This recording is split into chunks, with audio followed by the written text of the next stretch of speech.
Get ready to see something.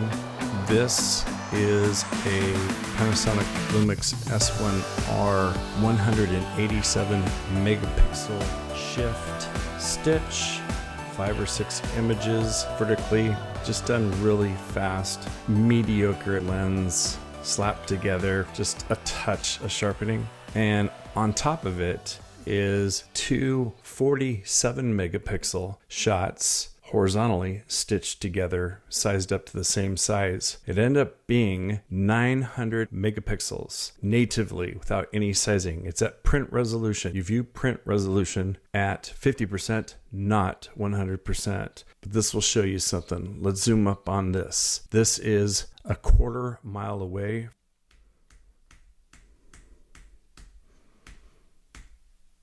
We are at the 50% print resolution. It should look horrible at 100%, but let's go to 100%. I can actually see someone in the window with their fan, and let's zoom up even more. I can see part of their headboard of their bed, a person. I can see a door in the back of their room and a fan going on, but I'll pull back a little bit and come over here. And again, this should look terrible. 50% is the viewing distance for print. And please view this on a large monitor. But let's go up on it and let's compare it to two 47 megapixel shots stitched together, sized up to the same size. There you go. Two 47 megapixel shots. So you're talking about 100 megapixels sized up to the same size. And there is the pixel shift.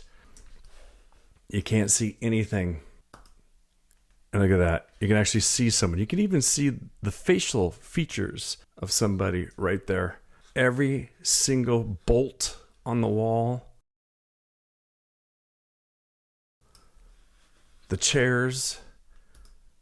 And there you go.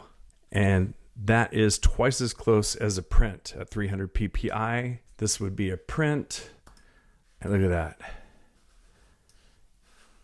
Absolutely astonishing. I'll get twice as close as a print. Unbelievable detail. The Panasonic Lumix S1R. You can set world records with this camera.